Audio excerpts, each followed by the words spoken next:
Welcome, everyone.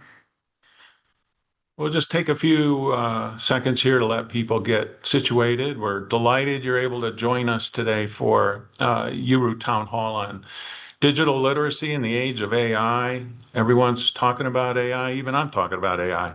And we're really excited today to welcome a very special guest speaker, David Homa, who I'll introduce momentarily. But while folks are just transitioning from one meeting to the next, I'll remind you that in case you're new to URU, that I'm Steve Dandino, and that I'm privileged to serve as the Executive Director of the Association for Undergraduate Education at Research Universities. Remind you that this town hall is an hour long. We record it, and we'll post the recording after we edit it for closed captioning and the like at our public-facing website, ueru.org, and invite you to go there to see not only this recording, but many past town hall recordings, which are available to be shared as widely as you wish.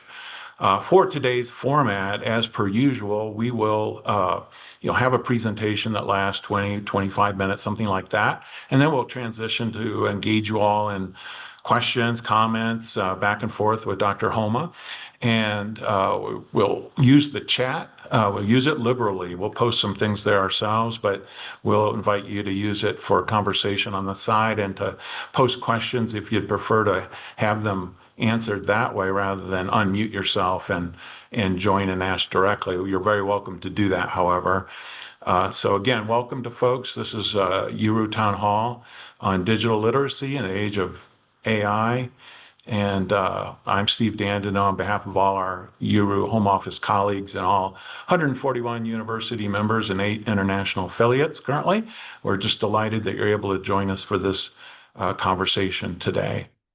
I see I'm monitoring the number of participants. It's quite high now, so I think what I'll do is transition to introduce our very special guest. As I mentioned, we are joined by Dr. David Homa, who comes to us from Massachusetts, where he is Senior Director of Operations and Administration at the Harvard Business School AI Institute. And we're a shout out to Dr. Sarah Newman, also at AI and also at Harvard University, member of the Boyer 2030 Commission, and a friend of URU, for making the introduction with Dr. Homa. And we're just grateful to him for not only his joining us today, but he's also planning to join us, for those of us who are attending the undergraduate vice provost meeting hosted by The Ohio State University.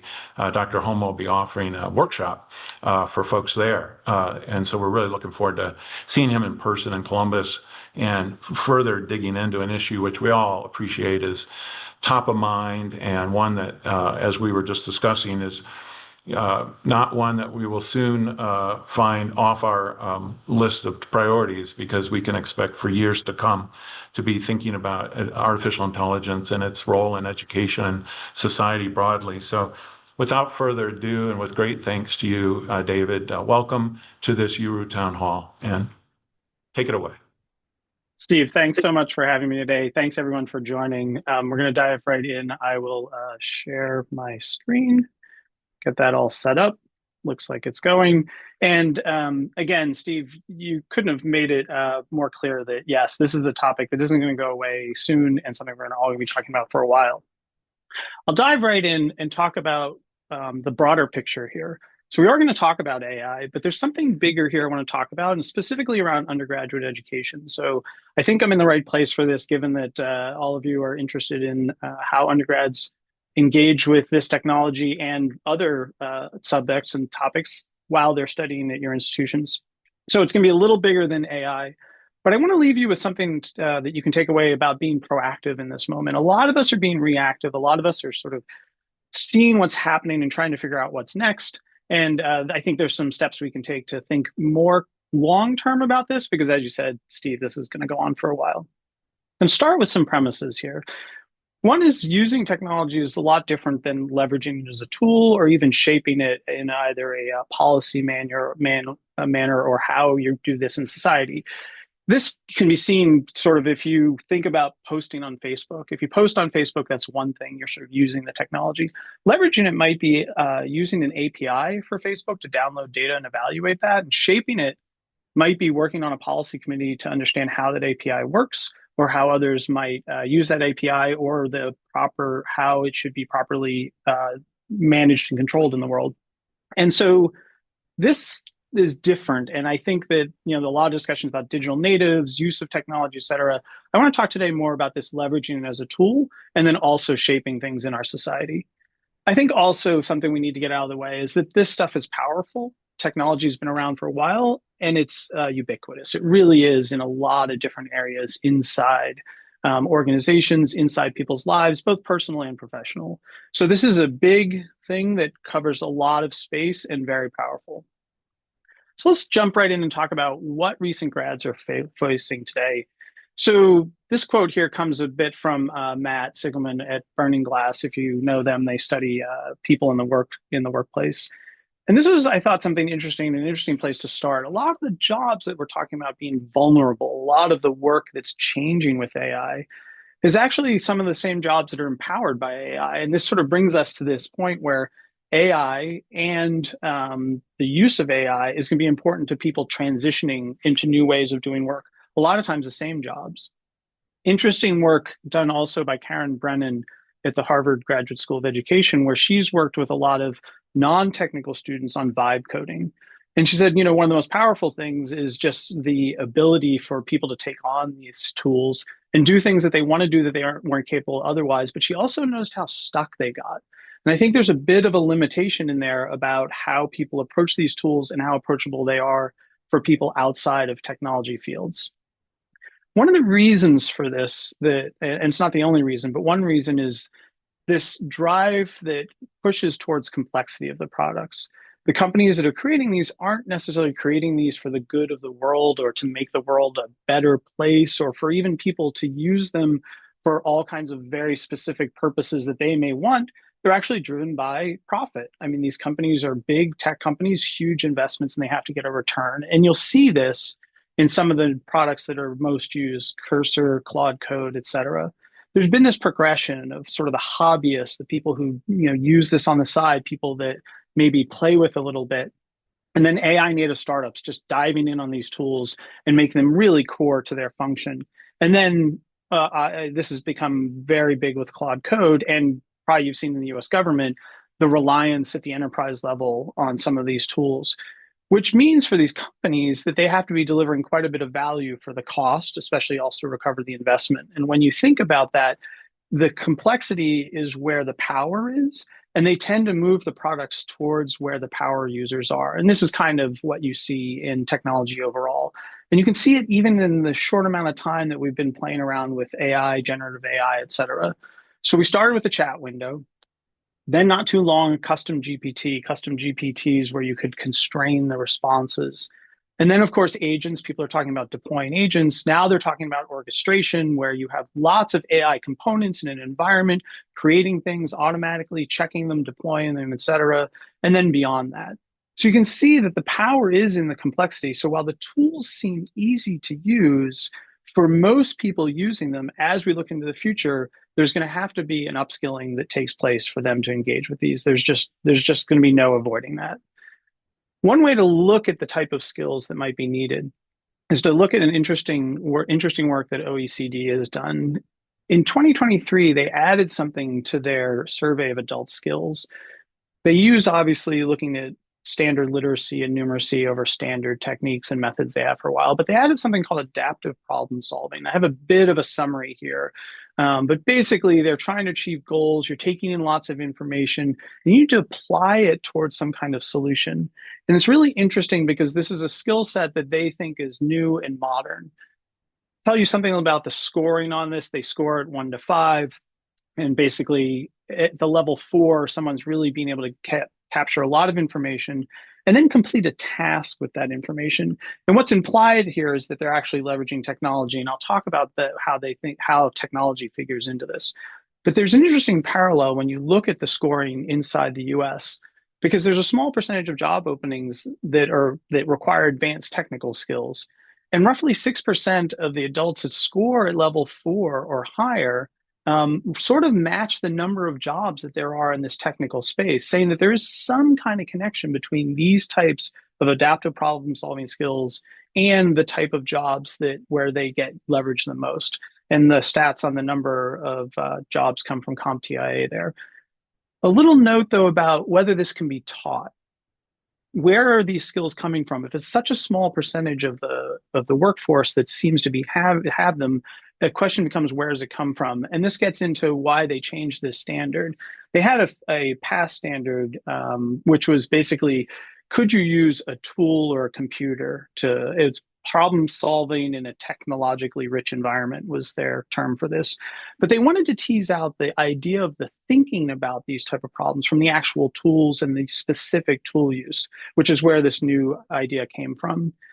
And it's interesting that there is a strong predictor based on people's education, but also strong correlation to parental education, which seems to suggest that these are skills that are adapted at home or absorbed in other ways outside the educational environment. And that would be consistent with what I'm going to talk about today in terms of what is being taught in schools. And we can talk K through 16, but we're going to talk about the undergraduate experience here. But I think that this is also something that anecdotally people understand that the number of people going into applied science and engineering programs often have connections to them in their family, just like some other study areas. This also brings up this question of teaching coding. A lot of schools and a lot of educational organizations have taught code as a way to adapt to this new world. They keep changing the code they're teaching, et cetera. It's a bit of a false solution because it's kind of narrow. It does teach some of these school skills, but it doesn't teach them broadly. And it's not clear that they're applicable to other situations, that people actually take away what they learn and apply it to other applied settings. So the question then becomes, what can be taught to improve these type of outcomes or work in this space or develop this capability, especially in undergraduates? So before we answer that question, though, we have to ask another question. And I've left this slide intentionally blank because I think a lot of people are going to have a lot of different answers here. And I want you to think about what your answer is, because I have a nuanced answer to this. But the response to it is not whether technology is inherently good or these emerging technologies are helping things, but more how do we shape and change that? And this is where I think that liberal arts graduates are really what's needed now.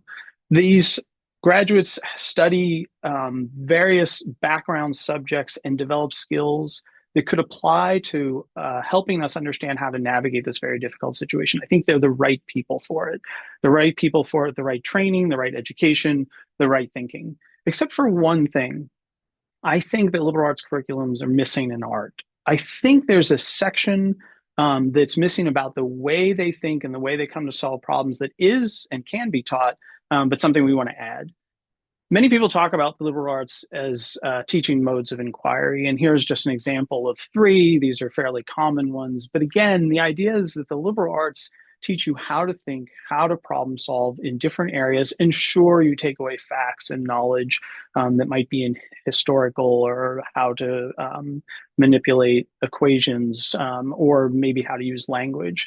But really, at the end of the day, what liberal arts programs really pride themselves on and this is true in the undergraduate colleges and universities, is developing thinking skills that then later in life you can apply to all different situations. I think maybe we need to add a new one here, which is along the technological lines and really about finding utility, about finding a way to understand the way technology works in a certain way of thinking to actually go about solving problems. One of the reasons for this is the connection of where technology lives and where it came from. Natural science, of course, is connected to applied science and informs it in a way that applied scientists understand how to leverage physics and chemistry, et cetera, to apply the science in the world and deliver some kind of solution. Something to understand is that technology, though, grows out of applied science, which tends to have its own ways of thinking about things. And if students are studying natural science, but not enough in the applied science, not enough of the foundational applied science, it's a bit of a leap to understand how technology works and apply the correct thinking to it. I'm going to go back quite far and we'll go through this kind of quickly because it is 2000 years. But at where our Western education system, especially the higher ed system, is rooted, is a long time ago where we thought about what was important to people, but also we set some hierarchies. And at the top, people with the freedom to think were preferenced for quite a long time. This flowed into the medieval universities with the practical arts, people who worked anything from navigation to working with textiles, et cetera, was left out. As this progressed, we saw that the humanities developed sort of also as part of a upper class society in partnership with the faculties of arts. And then the academies, the French Academy, the Royal Academy, really trying for this map of pure and applied sciences together. So if you're an astronomer, you had to build your own telescope. It was just something you did. There was a physical world and a theoretical world. And then, of course, of the polytechnics, which put the applied sciences way out to the right in the sort of history of West Point and RPI, with a real specific objective to what the training was for and what the purpose would be in the world. Over time, though, as these worlds sort of evolved, the pure scientists realized that they wanted to step away from the applied scientists. The applied scientists kept moving ahead and were influenced by, again, the outside world. The pure scientists realized that they had more in common with the arts and the liberal arts and started moving to and separating themselves.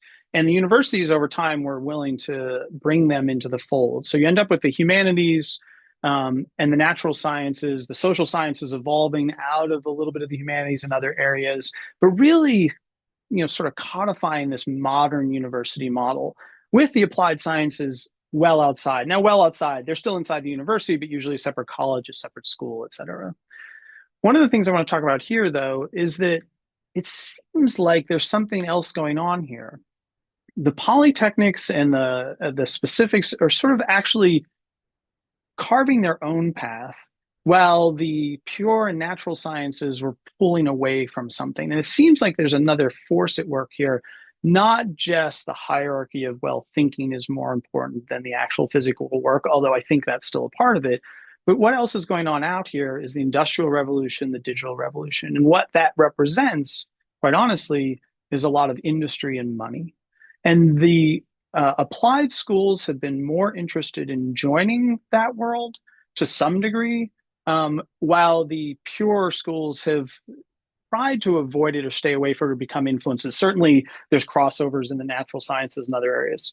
But I think that there's a tension here that sets up why people feel certain ways, both sort of historically, but then also in an ongoing way about where their expertise lies. And I just want to jump in and say also that the Moral Act, the land grants, some of them realized, well, there's something to be said about including this other very popular way of having higher education, so they move over there. But really, in today's world, when we look at the way the world works, our world is influenced by all of these items, the human condition as well as the technology in the world. And I think it's time to consider how it is that we build a bridge between these worlds in undergraduate education. Because for far too long, I think there's a skill set that's been left out.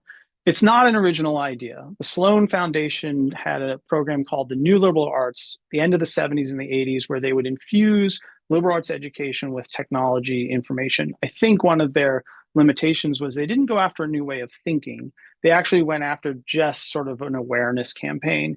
And in the end, they figured out that, well, actually, people didn't really learn much when you just sort of shared it and they didn't actually experience it. So I want to talk about the bridge issues a little bit. So on one side, we have this purity of, that we want to preserve. We want to stay away from the tensions of corporate training and money and demands on the curriculum inside an education because we're educating people for society, not just for jobs and careers. Yet you can't argue that technology is not ubiquitous in a part of the world that all of our graduates go out into. I like to reference Peter Cause, a philosopher who did work on the Sloan Foundation's project, because he wanted to remind everyone that technology is a human creation and it's rooted in how we express ourselves and where it comes from. And he said that that's where we actually should start, is that people need to learn about technology as a human condition and where it comes from and how they built it, and then grow into learning how to apply it and where it fits in the world.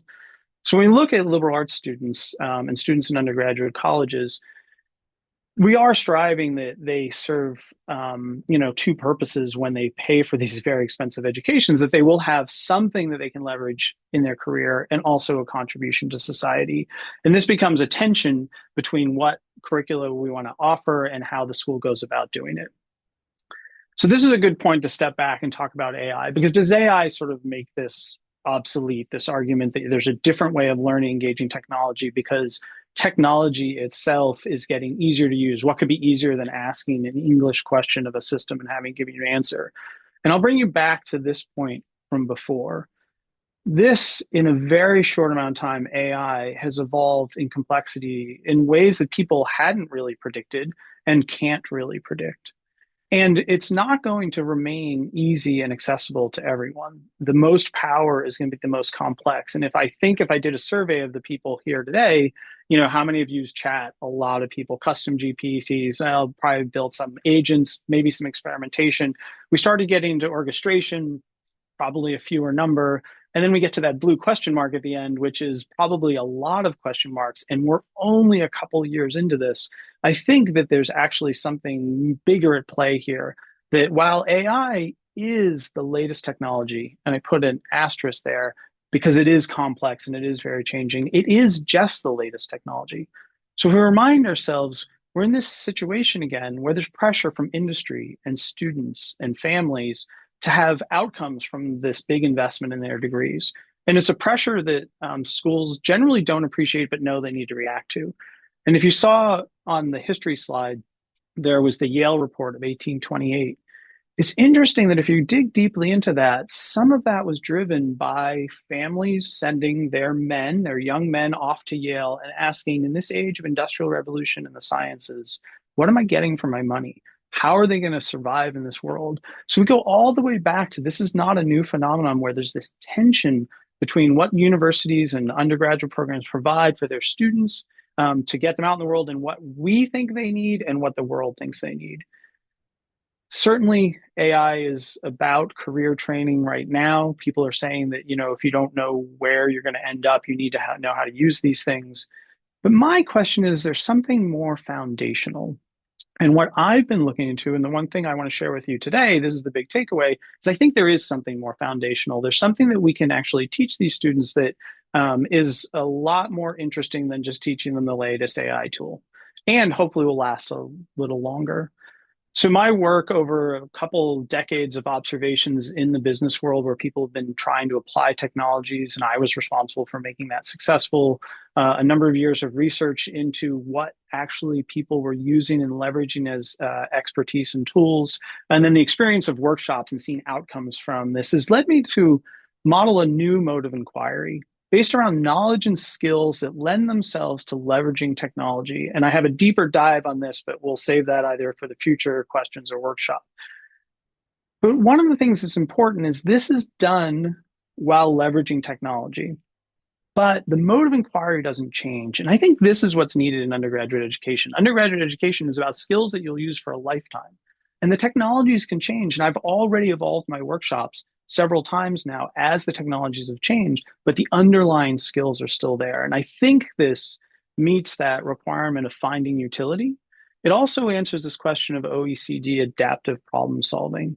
And there's one other thing I saw in an article, and going back to Karen Brennan, is she said, it wasn't so much about vibe coding. There was something else there, and she called it vibe everything. And in a way, this is this way of saying there's something else deeper there that's a skill set you develop, and as the technology changes, it lets you navigate it. And that's what I've been actually looking at. So if our objective here is educating university graduates for career and society, meaning contributing to the direction of these technologies, there's maybe a few warnings. It's not only about AI right now. We have a history of this. Should students learn to code? Should they learn HTML programming? No one does HTML programming anymore. Is it Python for all? That seemed to be the data science mode. And it's AI now, and maybe it's something else next. We really want to look for something foundational here, and I think something that fits inside the liberal arts. I will say, yes, you're going to have to do what you can in the short term. There's a lot of pressure. But I really encourage you not to miss this opportunity for fundamental change. And I'll just share a few more things here that you can think about before we go into questions. There are schools that have tried things. Bryn Mawr, not a university, obviously, has a program called Digital Competencies. It's co-curricular, it's in the library and technology services, but it really gets at this sort of hands-on training, but they really look at the competencies and the abilities and the way of thinking that people are learning. And it goes hand in hand with practice. Princeton sits a little bit of a side in their undergraduate program. They don't require the typical sort of 2 classes and 3 areas of distribution. They actually have 10 areas of distribution. But something to learn from this, because this caught my eye, is quantitative reasoning, computational reasoning, science, and engineering. Engineering actually listed as a requirement until you notice that you can take 2 courses. It doesn't have to be in engineering. And I'll read the fine print, which is that these courses are somehow assigned for people in the arts and humanities, which I don't know, seems a little, I didn't look at them closely, but it seems like they're lightening them up a little bit. Harvard College struggled mightily with this decision to deliver quantitative reasoning with data. This is a required requirement for your undergrad degree courses in this area. They are quite rigorous, but they're narrow to quantitative reasoning and data. And I think that is still dealing with this history that, the applied sciences is really outside our world. And then lastly, sort of an inversion here. Harvey Mudd, a STEM school, has a very interesting program in reverse. Their students have to take 11 courses in the humanities, social science, and arts for their degree, and a concentration in 4 of them. That they actually have to work with an advisor to say how it ties to their degree, how it ties to their major, and how it makes them view the world. I'm not suggesting that in the reverse for all liberal arts students, but it's very interesting to see that they think it's that important. So I think this curriculum needs some deeper testing and refinement. We want to look at the ways to actually bring this forward and test it more in the real world. I've been conducting some very positive result workshops. But one of the things I looked at is, can we borrow from applied science? Unfortunately, applied science actually skips the foundations. If you notice before, people aren't getting this from their education, and they're pre-selecting for people who already have a high interest and a lot of practice. A bold step would be to create a freshman seminar, much like a writing seminar. Can you capture all of this in, start it in the freshman year, and then let them sort of leverage that thinking throughout the year in different courses?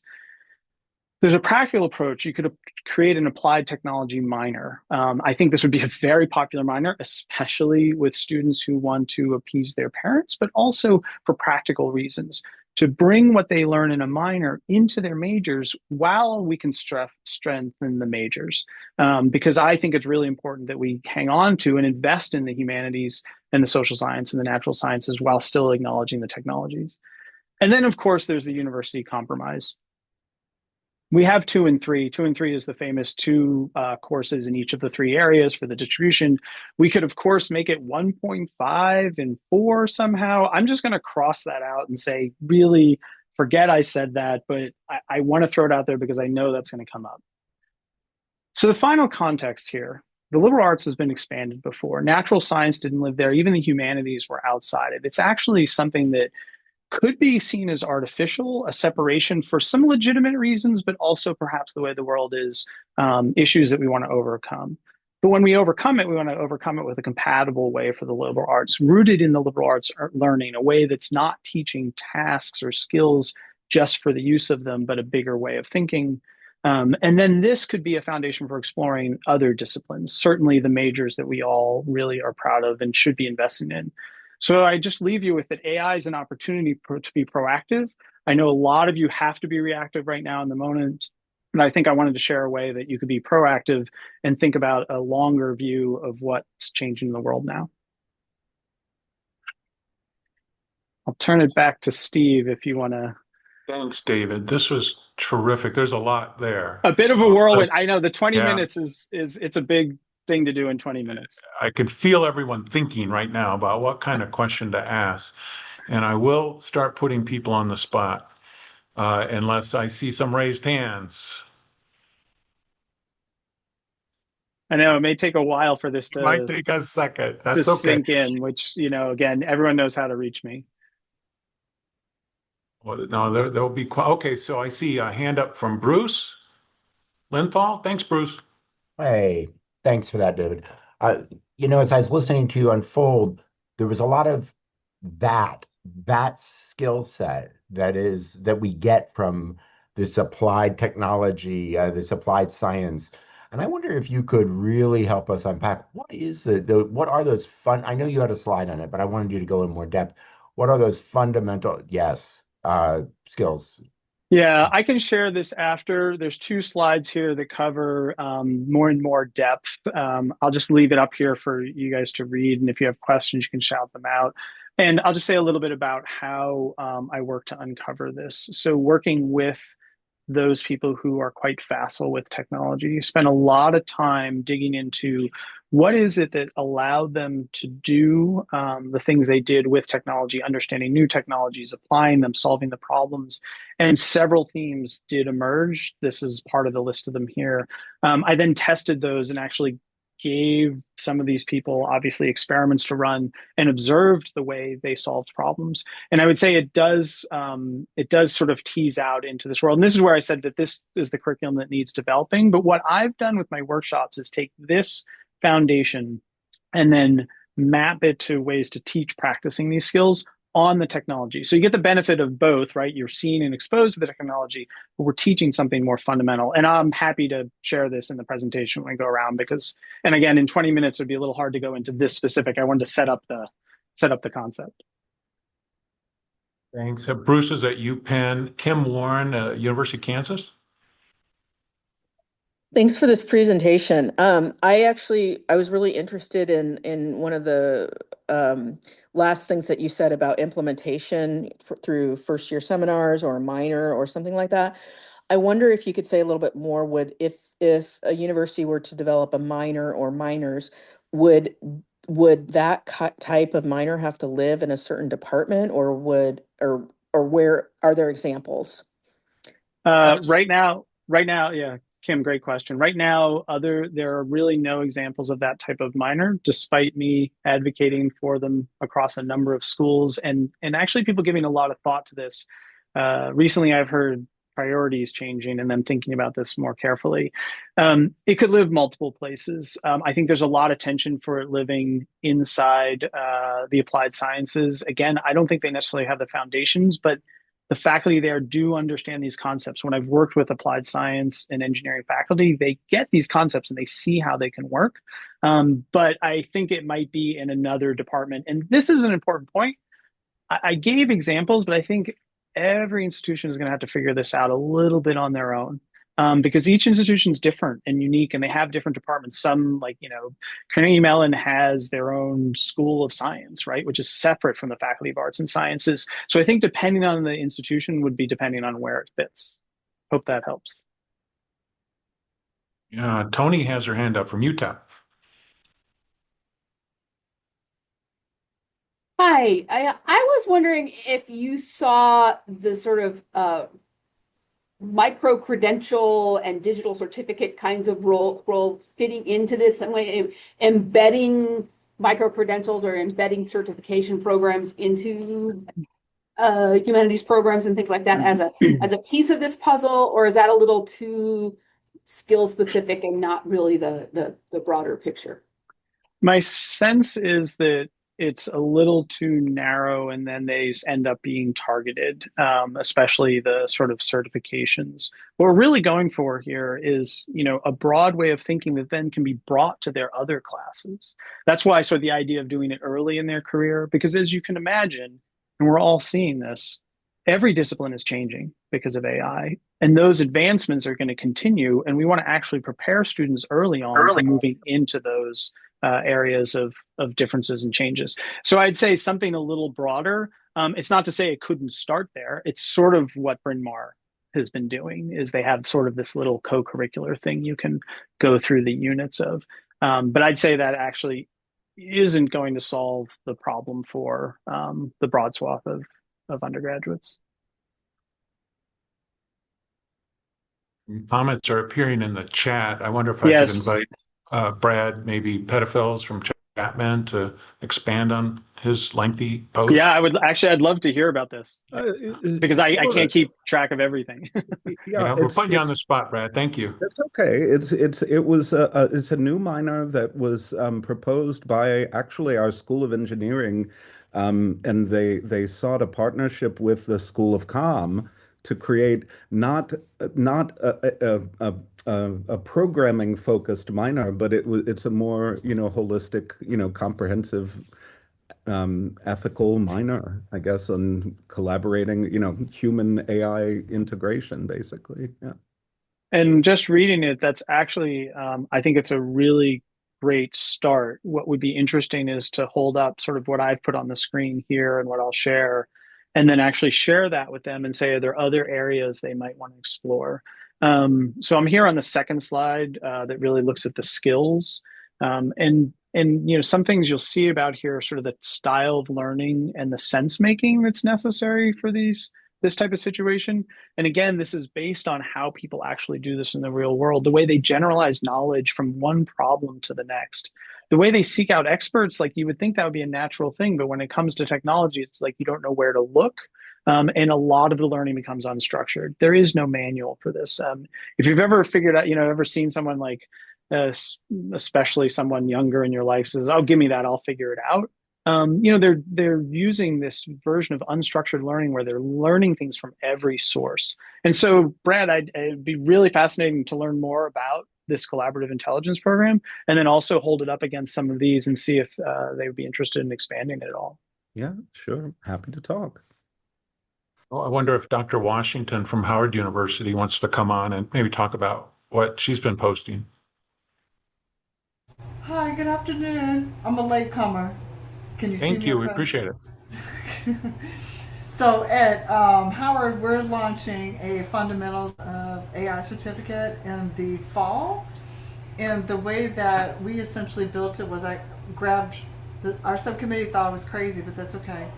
I just did a workshop, invited all the faculty to kind of tell us what to do.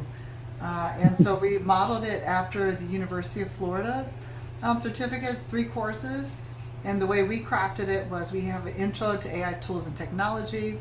We have ethical and responsible AI. And the third course is AI in the disciplines, where it would be AI in whatever course in their context, at least 50% of the time on AI. What that means, we'll figure that out in the AI in the disciplines. And then it has to map one of our learning outcomes. Apply AI, build AI, evaluate AI, and responsible AI sort of thing. Those are our 4 learning outcomes. So we'll be starting this in the fall. And I put a link to a YouTube where I was at University of Florida and talked about our work here. So one question I have is, and I'll put my NSF grant in here as well.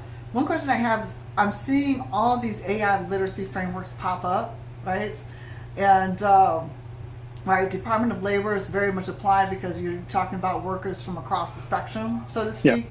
And ours is a little bit different in that we also want students to have the flexibility to also build the tools. Not all the courses will, and that's okay.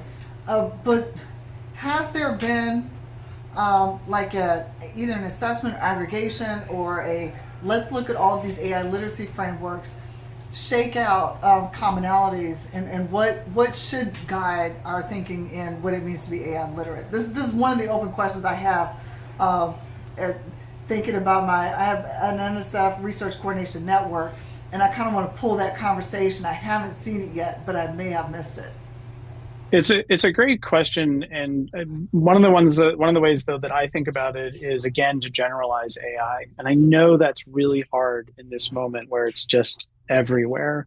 But AI is a technology like other technologies, and I think there's more fundamental ways of learning how to leverage technologies and how to get utility out of them. So I would say that AI becomes a component of what I'm talking about, and it's actually the latest component. But hopefully, and I've seen this through a few cycles, as the technology changes, because I certainly, when I started this work a number of years ago, was not teaching it in AI. I now use AI, and I hope that in the future there'll be actually something else to plug in. So I think of it a little bigger. hopefully that helps you think about it. But I am going to watch this video because I'm interested to see what you're doing Yeah. next about this. Well, because we're kicking around. Everybody needs to be AI literate, AI skilled, right? Yeah, I'm a mathematician. I like axiomatic approach. Like, define what we mean by that? And it's Right. Yeah, and that's why I sort of go to more of the foundational thinking and sort of a mode of inquiry. I do want to get to, if we can, Melinda was asking this interesting question about elevator pitch and sort of concerns we hear about uh, with AI and other digital tools, lessening the need for students to develop critical thinking skills. Um, Again, I really do think that we need to step back and look at this bigger. AI can be used as a shortcut. Lots of things can be used as a shortcut. But even if you look at the direction that AI is going, and if we go back to the slide, and I won't rush through all the slides, go back to where we're moving towards orchestration. Orchestration inside AI is how all these tools come together, and actually the macro thinking and critical thinking skills that go into understanding how the tools fit together, how it fits together with your organization, how people participate. Sure, there are people left out of that equation, but that level of thinking is actually quite complex, and the tools itself are actually demanding this thinking. So there's actually no way, while you may outsource some, the critical thinking is going to be absolutely necessary going forward to actually leveraging these tools. I can tell you now, all the people building these things are expert at critical thinking and problem solving, and actually that's some of the things that we want to bring to a broader audience. Thanks, Dan. Yeah, Melinda's in libraries at Syracuse University. I have a question, which is, could you give an example of, what you were just describing, the orchestration? Like, what is that? Is there a concrete way Sure. you could kind of give an example of what that looks like in I'll practice? I'll give it my best shot, but if you imagine a company has a product and a customer center, they might actually set up AI agents that are listening to customers, developing ideas for new products, giving that over to another agent that's writing code that is actually prototyping those products, maybe sharing them back out with the customers to test them. And that's all happening inside of a macro architected environment of probably Amazon Web Services or Google Cloud. And that Google Cloud environment also needs to be managed.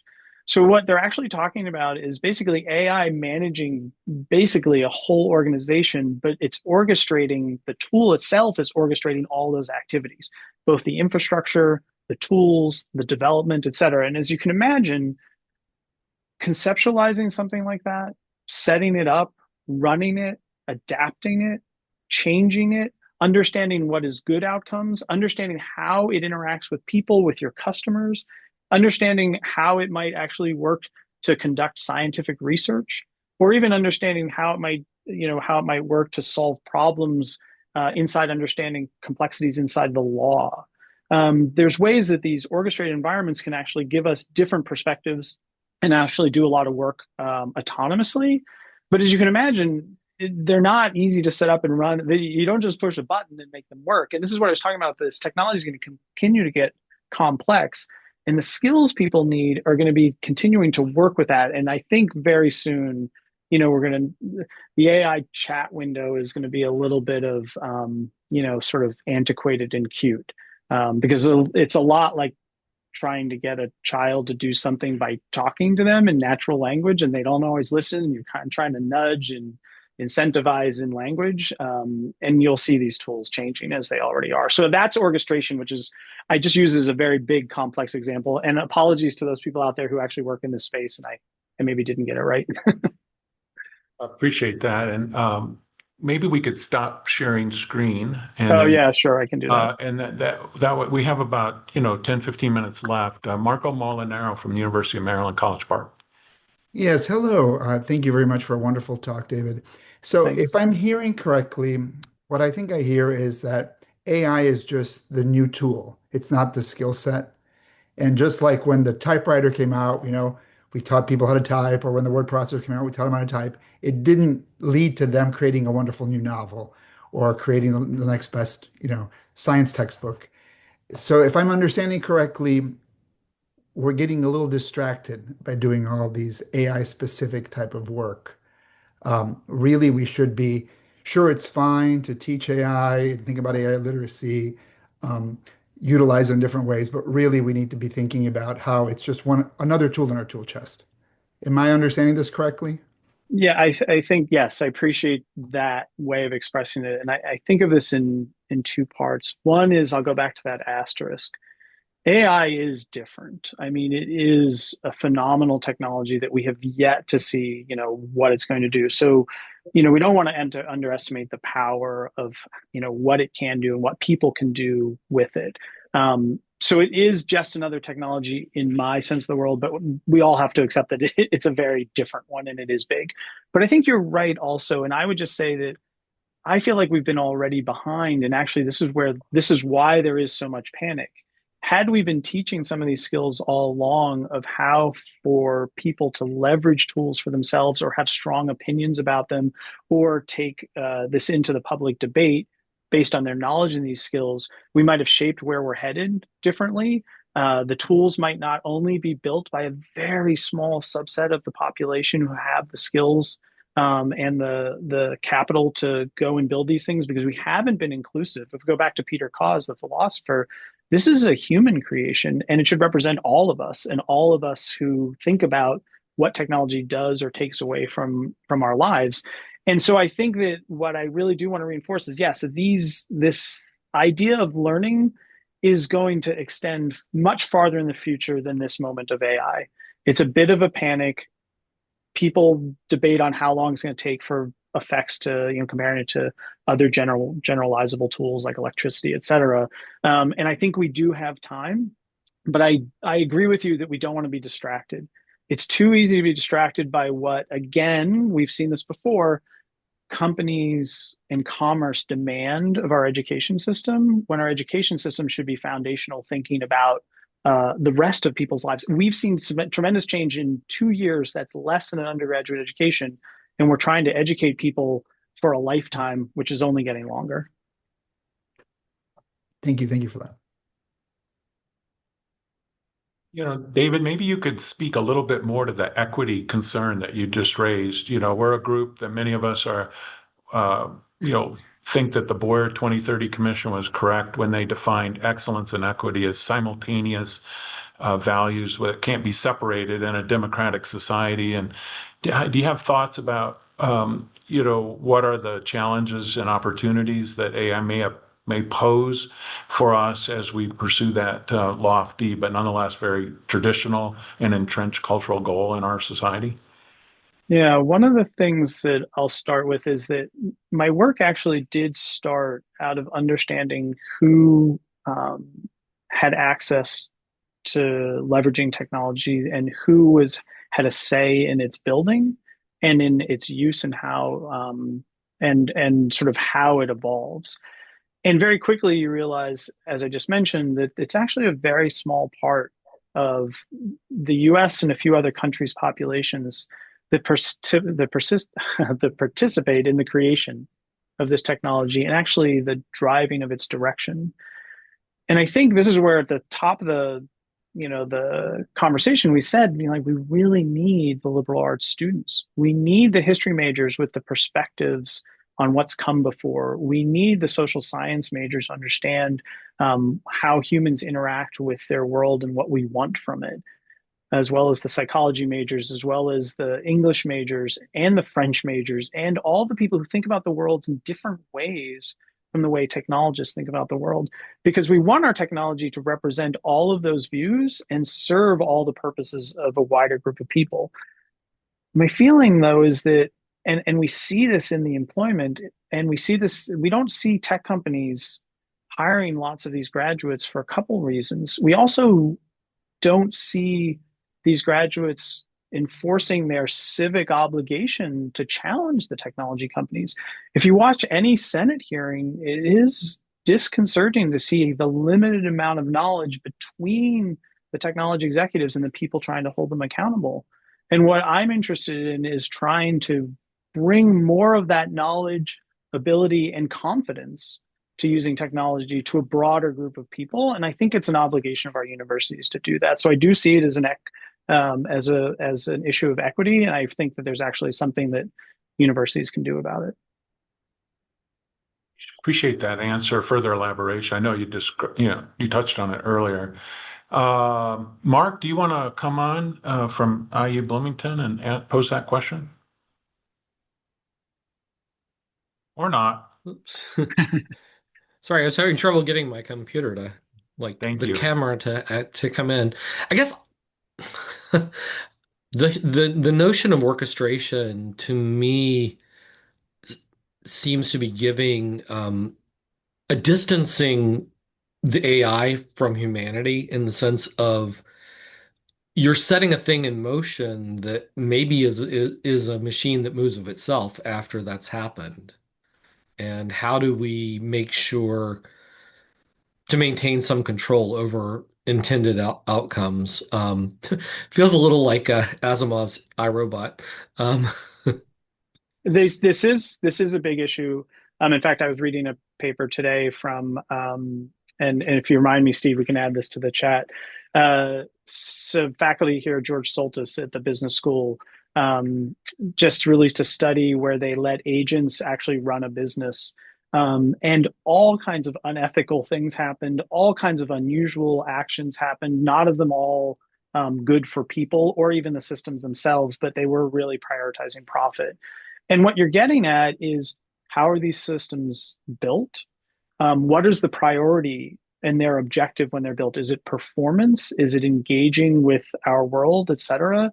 And also how are they policed and regulated? And when we talk about policing, regulation, standards by which we want them to exist in our world, again, I think the people most equipped to help us answer these questions are going to be the history majors, the lawyers of the world, the people who've studied political science, the people who've studied how technology has affected our world in the past. But I think we need to bring them up into the conversation and again, give them that baseline expertise that what I'm outlining, I think would get them. So I agree with you. It's incredibly dangerous. And for the most part, having studied engineering myself, we love to build things. We love to see our creations come to life. We get focused on the problem and sometimes lose a sense of the bigger picture.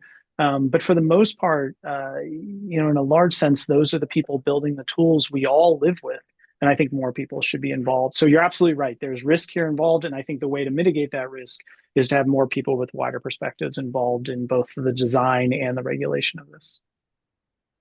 Maybe that's a good place for us to end this conversation with one last question to you, David, because I neglected in my introduction, which was so brief, to note that you are an undergraduate student in engineering. And I was going to ask, how is it that you went from that sort of, initial education to a career where we all hear you really leaning into the importance of the humanities, social sciences, and obviously motivated by a spirit for democratic education, democratic society. How did that develop for you, if you wouldn't mind sharing? Sure. I've always been enamored with technology. Everything I just grew up with in a way that I was always drawn to it.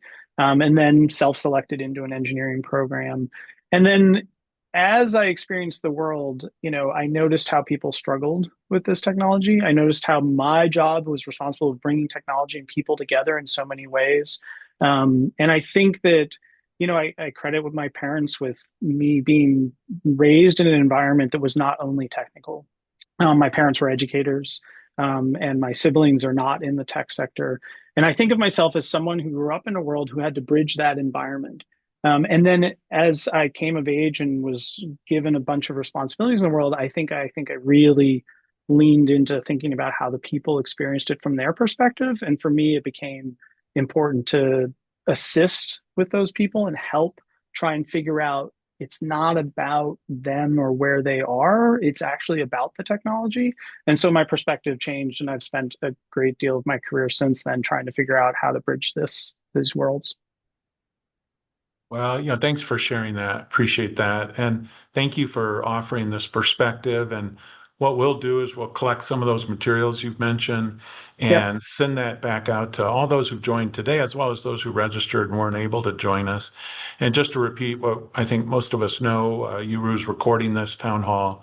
We will post it to our public-facing website, ueru.org.